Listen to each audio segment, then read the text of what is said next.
సూరజ్ జోష్న పెళ్లి ఆపబోయిన మాలిని చంప పగలగొట్టిన దక్షిణామూర్తి. అసలు ఇదంతా ఎలా జరిగిందనేది వీడియోని స్కిప్ చేయకుండా చివరి వరకు చూడండి. కార్తీక దీపం అప్కమింగ్ ఎపిసోడ్స్లో ఏం జరగబోతుందో ముందుగా తెలుసుకోవాలి అనుకుంటే కింద కనిపిస్తున్న హైప్ బటన్ మీద క్లిక్ చేసి వీడియోని లైక్ చేసి ఛానల్ని సబ్స్క్రైబ్ చేసుకుని పక్కనే ఉన్న బెల్ సింబల్లో ఆల్ పై క్లిక్ చేయండి. సూరజ్ జోష్నకు పెళ్లి జరగాలని మీరు కూడా కోరుకుంటే కామెంట్లో ఎస్ అని టైప్ చేయండి. ఇంకా జోష్న అయితే సూరజ్ మీద ఎంతో ప్రేమను పెంచుకుంటుంది.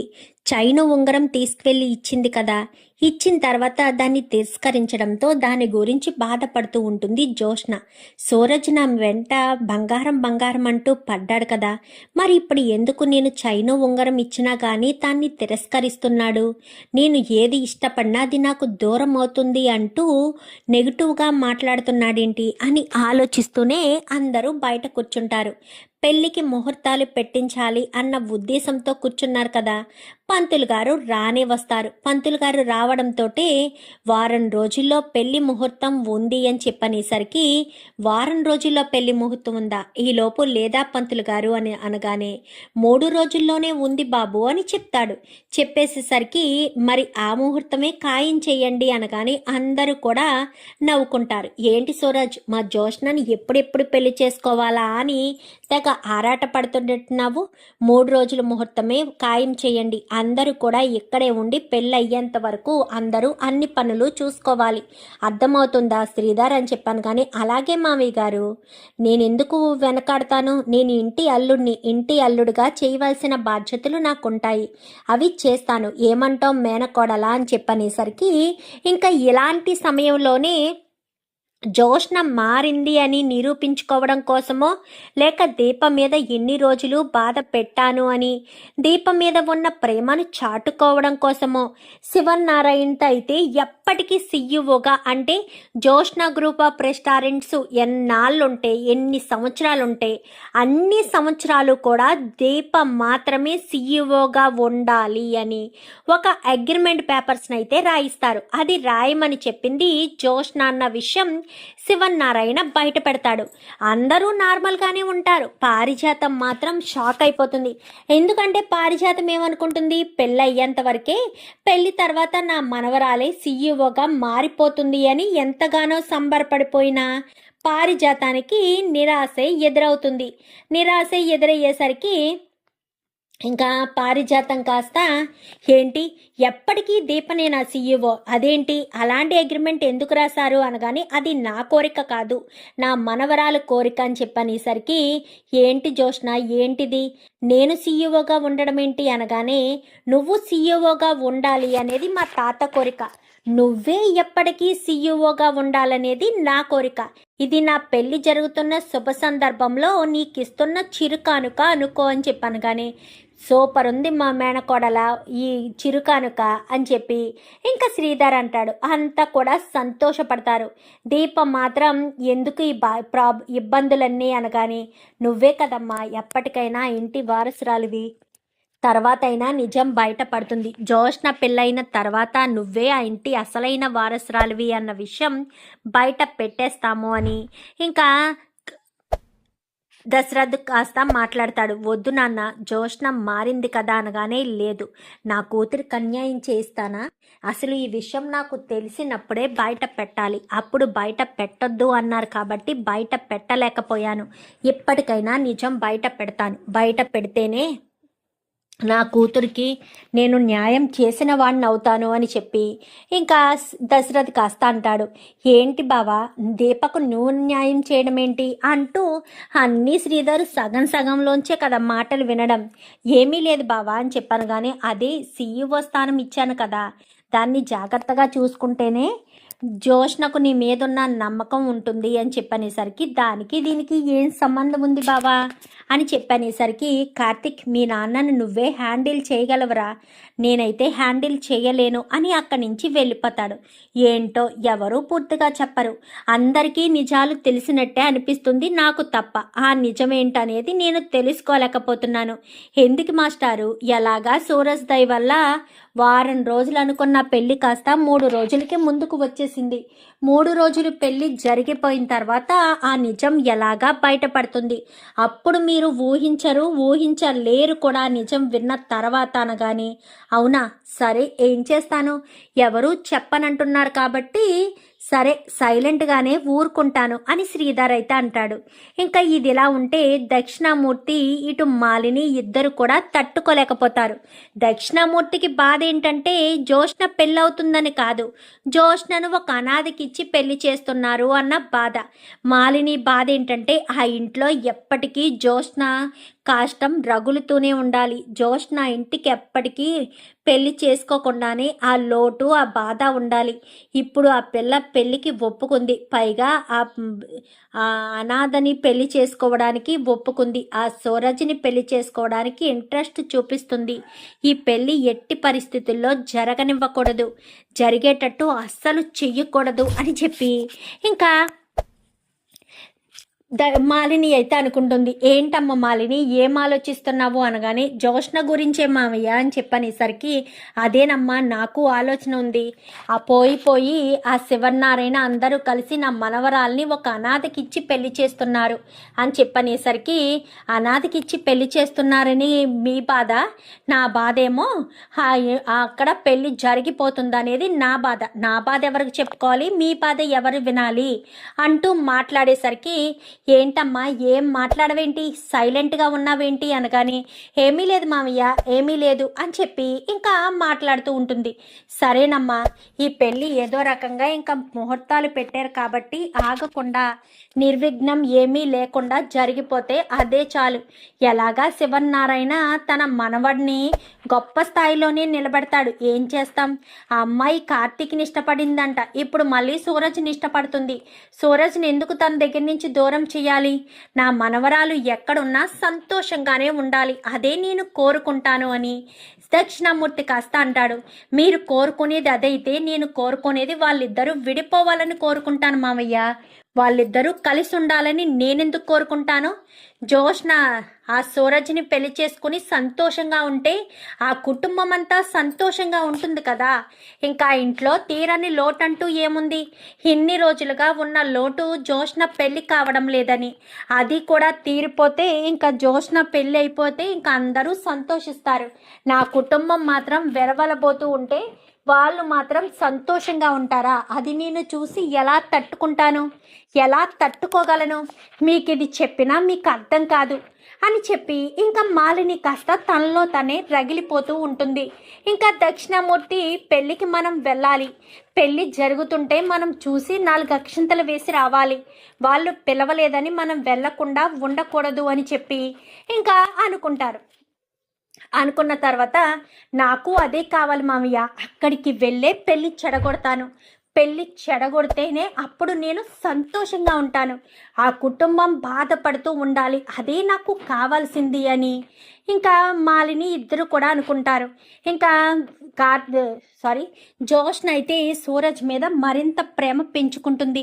అంటారు కదా, అమ్మాయి పడే వరకే అబ్బాయి తిరుగుతాడు, వన్స్ అమ్మాయి పడ్డ తర్వాత అబ్బాయి పట్టించుకోకపోయినా ఆ అమ్మాయి అబ్బాయి చుట్టూ తిరుగుతుందని అంటుంటారు కదా.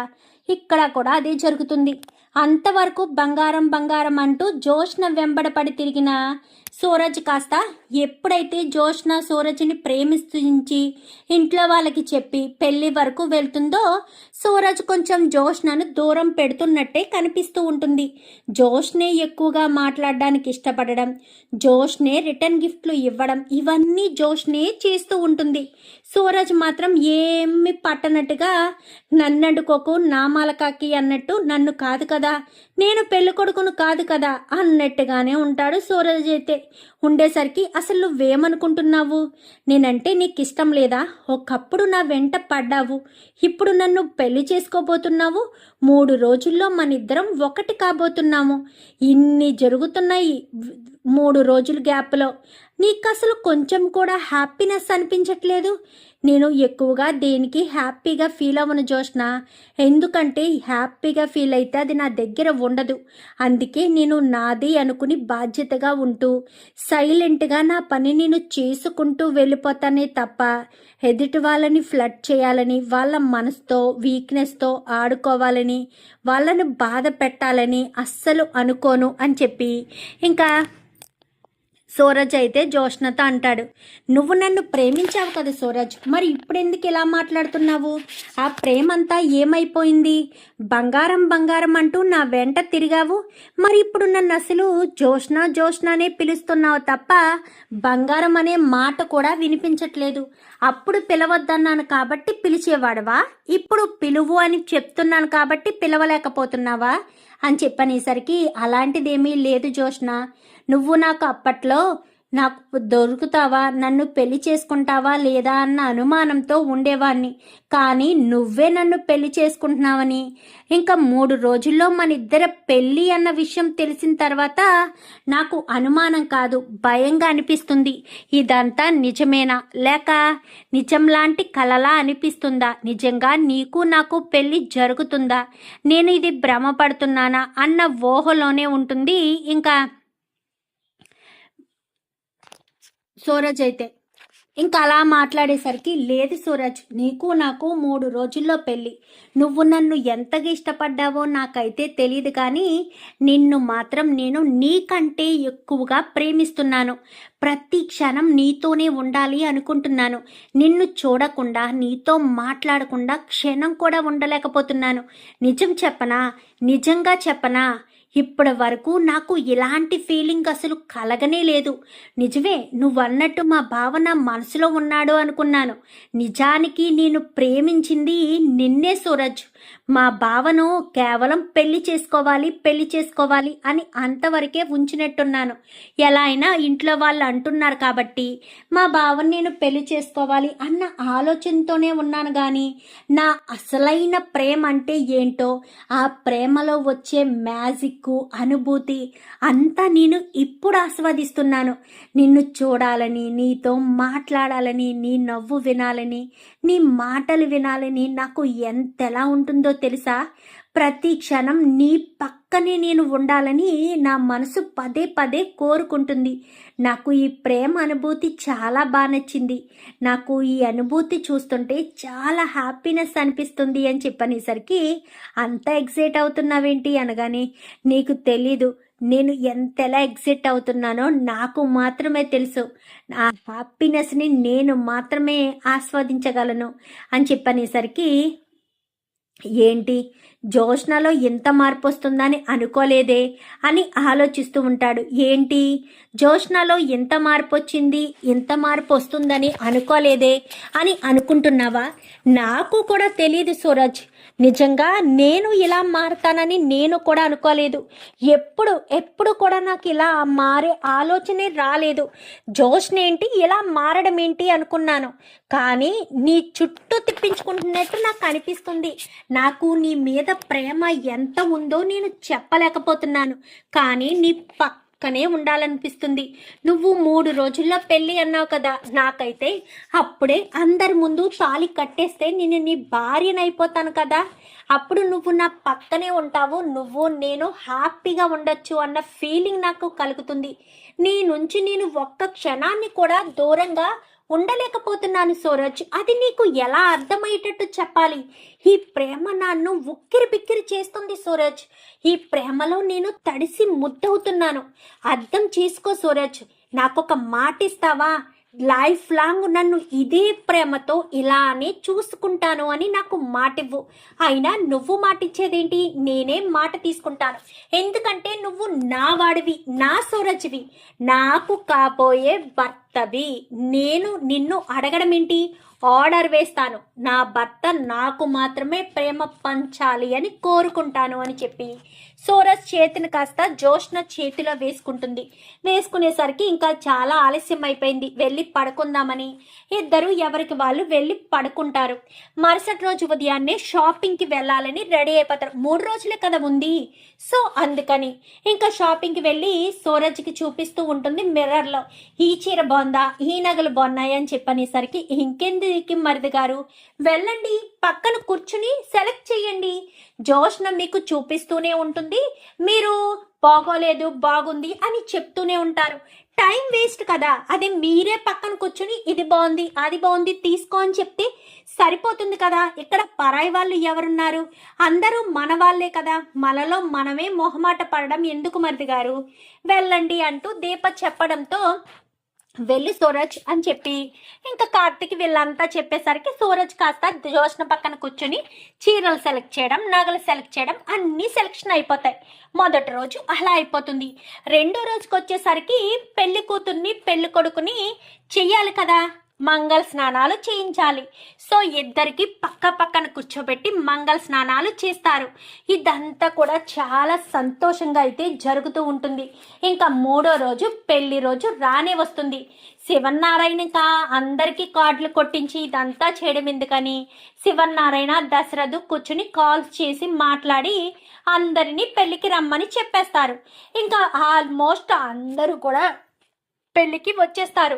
పెళ్లి కూతుర్ని పెళ్లి కొడుకును తీసుకొచ్చి కూర్చోబెడతారు. అప్పుడే వస్తారు దక్షిణామూర్తి మాలిని. అయితే వచ్చేసరికి దక్షిణామూర్తి మనసులో ఉన్నదేంటి, ఎవరినొకరిని చేసుకుంటుంది కదా, ఇప్పటికైనా నా మనవరాలకి పెళ్ళి అవుతుంది అని దక్షిణామూర్తి మనసులో ఉంది. మాలిని మనసులో ఉన్నదేంటి, జోష్న పెళ్లి ఆపాలి, ఆపితే ఆ కుటుంబం జీవితాంతం బాధపడుతూ ఉండాలి, వాళ్ళ కుటుంబంలో సంతోషం అనేది ఉండకూడదు అనేది మాలిని ఇంటెన్షన్.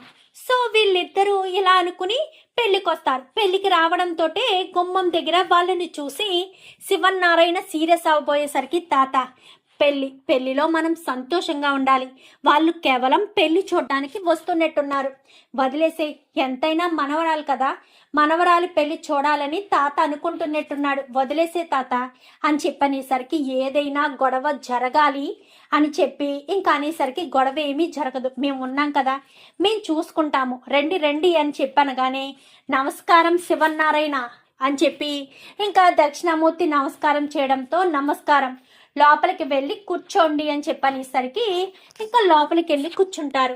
జోష్న పెళ్లిపీటల మీద ఉంటూ మంత్రాలు చదువుతూ అక్షంతలు వేస్తూ పూజ చేస్తూ ఉంటారు. పక్కన సూరజ్ కూడా ఉండి పూజ చేస్తూ ఉంటాడు.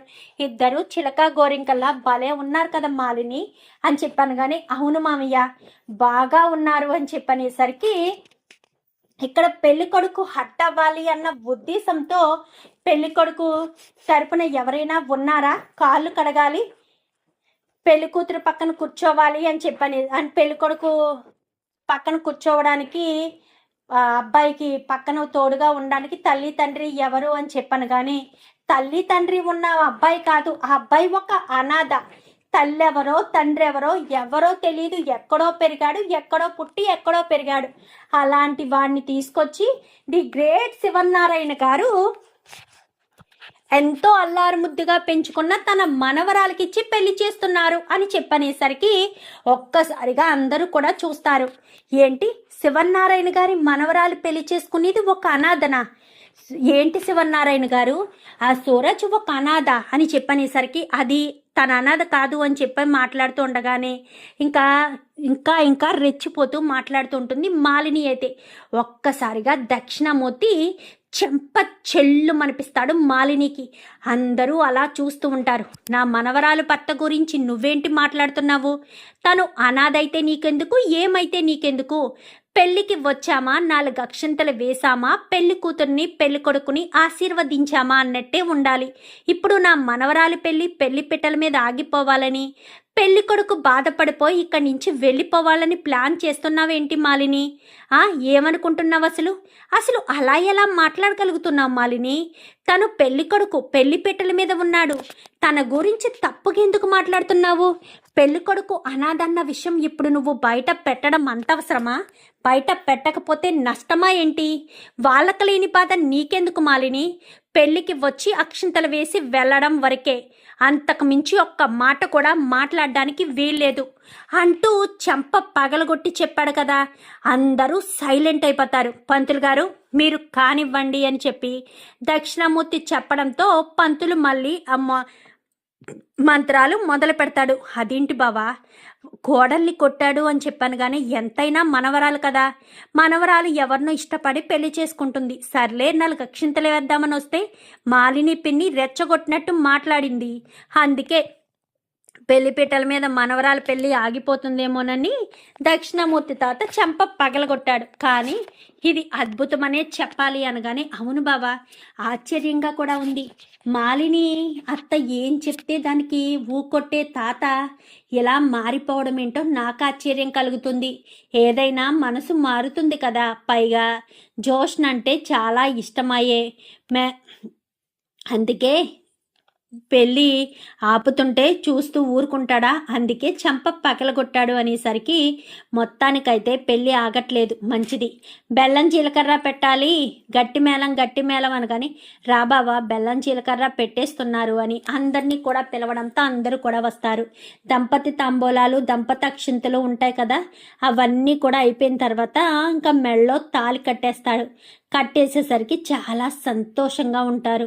సంతోషంగా ఉండడంతో వెంటనే దంపతి తాంబూలాలు అనేసరికి అందరినీ కూడా రమ్మని చెప్పడంతో అందరూ కూడా స్టేజ్ మీదకి వస్తారు. ఇంకా తలంబ్రాలు పోసుకోవడం ఇదంతా హడావిడి మామూలుగా ఉండదు. జోష్న పెళ్ళ మజాక చాలా హడావిడి చేస్తూ చాలా హ్యాపీగా అయితే ఉంటారు. అందరూ కూడా చాలా హ్యాపీగా ఎంజాయ్మెంట్గా ఉంటారు. ఇంకా అందరూ అంతా హ్యాపీగా ఎంజాయ్మెంట్గా ఉండడంతో ఇంకా దక్షిణామూర్తి మాలిని ఇద్దరు అక్షింతలు వేసేసి అక్కడి నుంచి ఇంటికి వస్తారు. ఇంటికి రావడంతో దక్షిణామూర్తి మాలినికి వార్నింగ్ మామూలుగా ఇవ్వడు. అక్కడ నా మనవరాలు పెళ్లి జరుగుతుంది, పెళ్లి ఆపాలన్న ఉద్దేశంతో నువ్వు అక్కడికి వచ్చావు కదా మాలిని, అసలు నువ్వు ఏమనుకుంటున్నావు? నా మనవరాలు పెళ్లిని ఆపే హక్కు అధికారం నీకెక్కడిది? వాళ్ళకు నచ్చిన వ్యక్తిని ఇచ్చి పెళ్లి చేసుకునే హక్కు అధికారం వాళ్ళకుంది. అప్పుడు నువ్వు ఆపే అధికారం నీకు లేదు. నువ్వు అలాంటి పని ఎందుకు చేశావు అంటూ ఇంకా తిట్టడంతో ఏం మాట్లాడాలో కూడా అర్థం కాక సైలెంట్గానే అలా నిలబడిపోయి ఉండేసరికి ఇంకిక్కడ వీళ్ళంతా కూడా చాలా హ్యాపీగా అయితే ఉంటారు. దక్షిణామూర్తి వాళ్ళు వచ్చి వెళ్ళారు. ఆ తర్వాత సూరజు జోష్న ఇంట్లోకి రావడం, హారతి ఇవ్వడం, ఇద్దరు పేర్లు చెప్పుకోవడం, ఇక్కడ శ్రీధర్ కొన్ని డైలాగులు వేయడం, ఇంకా శ్రీధర్ జోక్ చేస్తూ ఉంటాడు కదా, నాతో పాటు మరొక అల్లుడు ఇంటికి వచ్చాడు అని చెప్పి జోక్ చేయడం, వీళ్ళంతా పారిజాతం దానికి కౌంటర్ ఇవ్వడం. ఏంటి మీ ఇద్దరికి గొడవ మొదలయ్యిందా? ఇప్పుడే పెళ్లి చేసుకుని మేము వచ్చాము, సంతోషంగా ఉండనిస్తారా? మాకు కొంచెం ఏమైనా పెడతారా అంటూ జోష్న మాట్లాడేసరికి స్వీట్ చేశాను, ఇప్పుడే తీసుకొస్తాను అంటూ అందరూ కూడా ఉండి చాలా చక్కగా జోష్న సూరజ్ని చాలా హ్యాపీగా అనుకున్న తర్వాత ఇంకా పంతులు గారు వస్తారు. అయ్యా అని చెప్పాను కానీ రేపు సాయంత్రమే వీళ్ళకి పెద్ద కార్యానికి వీళ్ళకి మొదటి రాత్రికి ముహూర్తం అంటూ చెప్పేసి సంభావన కూడా ఇవ్వడంతో వెళ్ళిపోయేసరికి మరుసటి రోజు దీప కార్తీక్ అందరూ ఉండి ఆ మొదటి రాత్రి గది మొత్తం అరేంజ్ చేస్తారు. అరేంజ్ చేసేసరికి ఇంకా ఇద్దరు కూడా చాలా ఎగ్జైట్మెంట్గానే కనిపిస్తారు. కానీ వాళ్ళ లోపల ఏం మర్మం ఉందో, అసలు జోష్న సూరజ్ని ఇష్టపడే పెళ్లి చేసుకుందో లేక తనని రిజెక్ట్ చేశాడు అన్న పంతంతో పగతో పెళ్లి చేసుకుందో ఆ విషయం ఆ రాత్రికి తెలియాలి. జోష్న సూరజ్ల మనసులో ఏముందో, ఎలాంటి కుట్రలతో పెళ్లిళ్ళు చేసుకున్నారో లేక మంచి ఉద్దేశంతోనే పెళ్లి చేసుకున్నారో, జోష్నలో నిజంగా మార్పు వచ్చిందో లేక ఆస్తి కోసం అంతస్తు కోసం తనను రిజెక్ట్ చేసిన వాడితోనే 3 ముళ్ళు వేయించుకోవాలి అన్న ఉద్దేశము, మరి జోష్న అంతరార్థం ఏంటో తెలియాలి. మరి మాలిని వీళ్ళిద్దరి పెళ్లి చెడగొట్టాలని చూసింది కదా, మరి నెక్స్ట్ మాలినికి శివనారాయణ కౌంటర్ ఖచ్చితంగా ఇస్తాడు. ఎందుకంటే అంత ఈజీగా ఎందుకు వదిలేస్తాడు? తన మనవడు ఒక అనాథ అంటూ చెప్పి అందరి ముందు అవమానించిన మాలినిని శివన్నారిన వదిలిపెడతాడా? చూద్దాం మరి రాబోయే ఎపిసోడ్స్లో ఇంకెన్ని ట్విస్టులు, ఇంకెన్ని మలుపులు, ఇంకా మనసుల్లో ఎన్నెన్ని అంతరార్థాలు ఉన్నాయో. వీడియో నచ్చితే లైక్ చేసి ఛానల్ని సబ్స్క్రైబ్ చేసుకుని పక్కనే ఉన్న బెల్ సింబల్లో ఆల్ పై క్లిక్ చేయండి. Thank you for watching.